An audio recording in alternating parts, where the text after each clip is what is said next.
Bueno, ahora vamos a ver la última propuesta, el último tema de esta cursada, que es la propuesta de una autora que se llama Rosana Noco Campos, autora argentina, discípula de Mario Testa, que vive en Brasil y trabaja en Brasil, sobre todo en San Pablo, con equipos de salud, y a partir de ahí ella desarrolla su propuesta que se llama Planificación Analítico Institucional. ¿Sí? Rosana Noco Campos eh, nos habla de que la técnica se presenta al mundo contemporáneo como el hilo de Ariadna privilegiado y más eficiente, o como su espada más eficaz, o ambas cosas. Cuando nos habla de esta metáfora, ella lo toma del hilo de la fábula de Borges. El discurso tecnológico, eh, ella lo trabaja planteando que este discurso nos plantea que no son más necesarios ni hilos ni espadas, y aún más, ya no hay laberintos en los cuales perderse. Ahora contamos con amplias autopistas en líneas rectas y buenos carteles indicadores. Solo resta andar en la dirección establecida, sin pasión y sin amada. ¿Qué nos quiere decir con esta metáfora la autora? En realidad, ella parte de la pregunta de dónde quedó el sujeto en todo este laberinto de la planificación. ¿Dónde dejamos nuestra verdadera humanidad? ¿Sentadita en el laberinto a la espera de un beso, o muriéndose de miedo por ver aparecer al Minotauro a la primera vuelta de la esquina? Rosano Novo Campo lo que plantea es, en su propuesta, mostrar la contribución de una línea narrativa dentro del psicoanálisis a las organizaciones, y articularla con la formulación de proyectos. O sea, el objetivo es buscar la mejora para la organización, para lograr sus fines en términos de producción de valor de uso y de sujetos más libres y que sientan más satisfacción con su trabajo, ¿sí?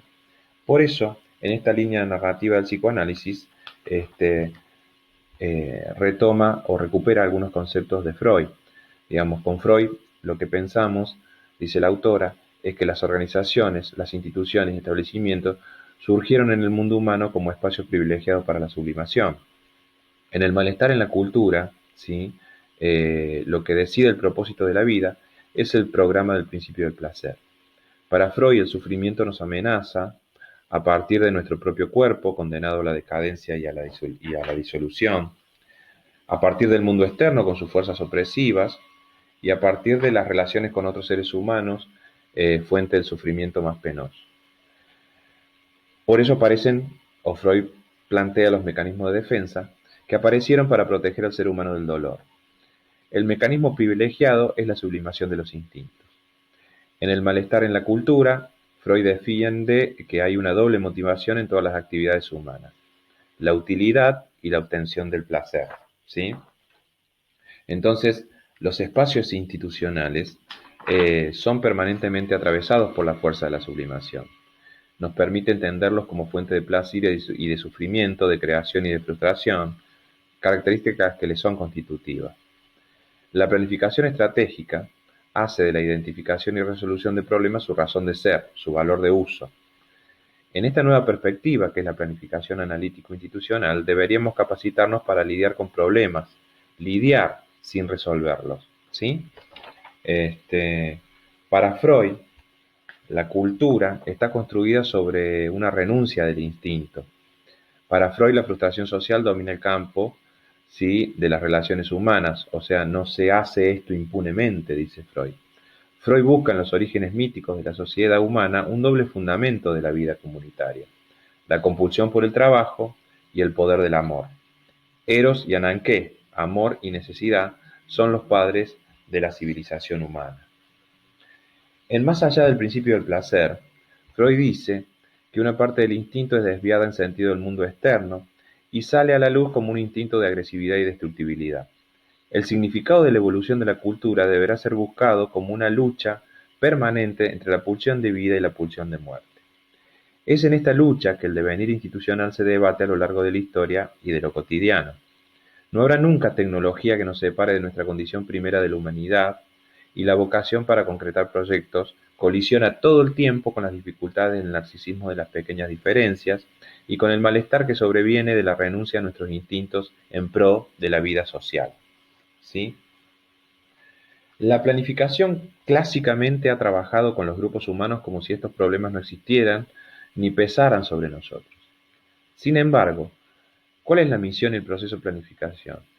¿La misión y el proceso planificador no producen efectos?, se pregunta la autora. Estos operan, y más aún, que este proceso de creación de alguna identidad es fundamental y fundante para las agrupaciones humanas. Entre el sufrimiento y el malestar que nos propone el autor a partir de los planteos de Freud, nuestra posición, dice, con respecto a la contribución del psicoanálisis a las instituciones, se funda en la comprensión de los espacios institucionales como espacios que tienen sentido, como locus privilegiado de sublimación. La aceptación de la existencia de la pulsión de muerte nos permitirá abordar de manera diferente el malestar en la institución, pues el mismo es constitutivo y no patológico, ¿sí? En relación al método, ella hace hincapié o desarrolla lo que ella llama el método de la rueda, el momento en el que el grupo analiza y reflexiona sobre el valor de uso que produce es un momento importante para la constitución de la identidad y de la cohesión grupal. La visión de los sujetos ya producidos y limitados, a repetir el ritual de la pulsión de muerte o a la fascinación infantil, nos parece una reducción que restringe la lectura freudiana, dice la autora. Para la mayoría de las personas también existe el deseo de hacer, junto con otros, siendo pulsión vital, creativa, creadora, de lazo fraterno, ¿sí? ¿Para qué existe?, se pregunta la autora. El para qué existe se destaca con esto la necesidad de analizar también el propio sentido de ser de la organización. O sea, esto refuerza nuestro argumento en relación a la potencialidad de las instituciones públicas y no lucrativas, como espacios de sublimación creadora, pues en estas el imperativo de la sobrevivencia institucional obedece a una finalidad social íntimamente vinculada a la producción de valor de uso y está menos ligadas a los intereses particulares, ¿sí? Entonces, las organizaciones, como espacios privilegiados para la producción de subjetividad, ¿sí? Aquí es importante comprender que hay varias fuentes de sufrimiento institucional. La institución es el palco que ésta expresa, tanto del sufrimiento propio de los sujetos individuales como del sufrimiento ligado al ser conjunto. No todo el sufrimiento psíquico que en ella se manifiesta tiene el valor y sentido de síntoma para el funcionamiento institucional, ¿sí? Nosotros sufrimos malestar por la situación institucional en sí. Freud plantea que habrá siempre un ejercicio de violencia, una distancia entre la exigencia y los beneficios esperados. Toma de François Dolto, la autora, que ésta defendía que el conocimiento de algunos mecanismos psíquicos por parte de los padres tendría un efecto preventivo sobre las neurosis de los hijos. Pensamos que el reconocimiento de estos problemas en los espacios de gestión y planificación tendría efectos preventivos en las instituciones, dice el autor.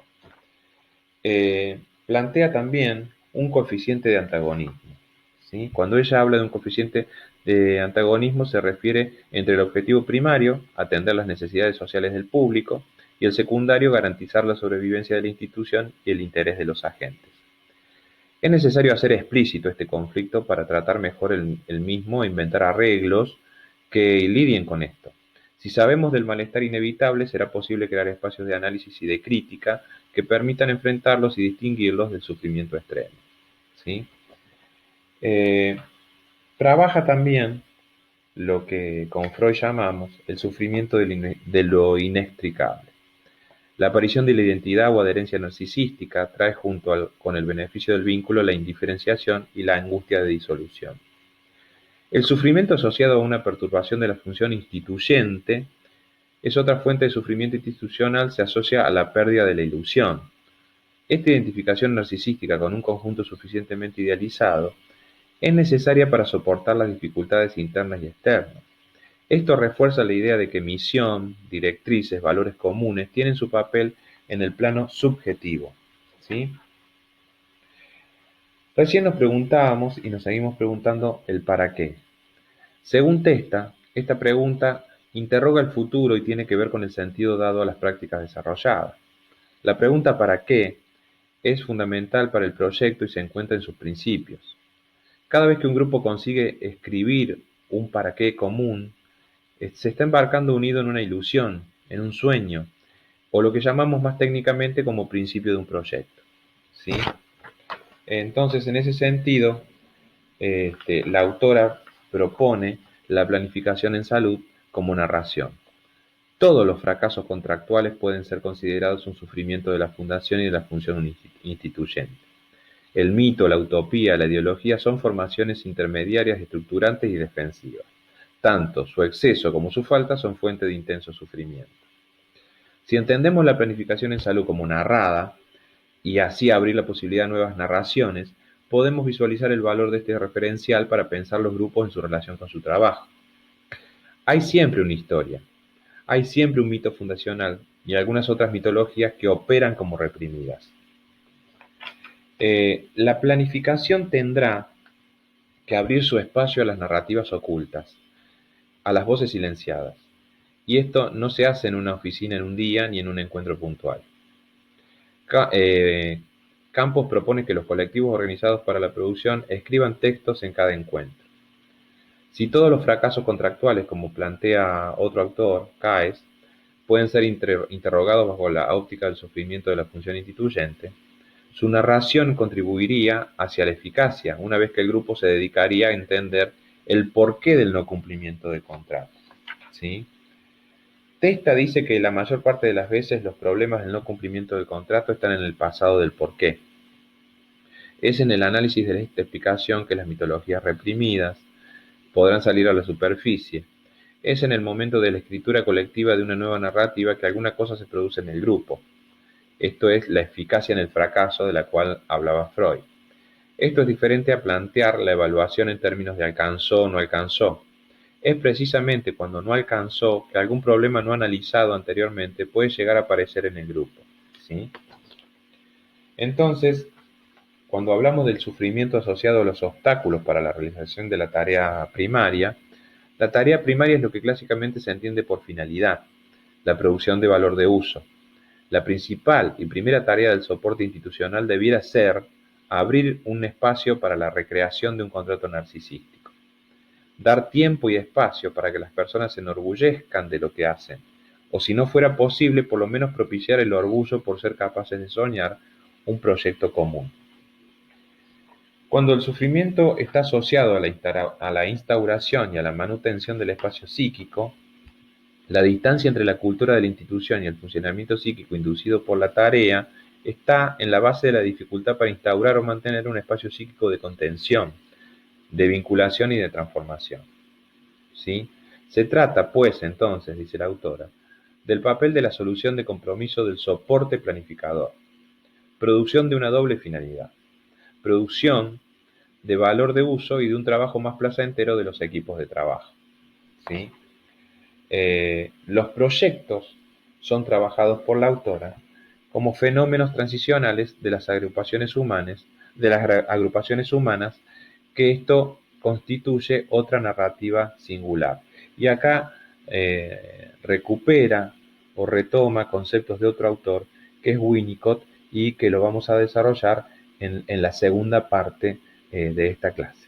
Buenas tardes.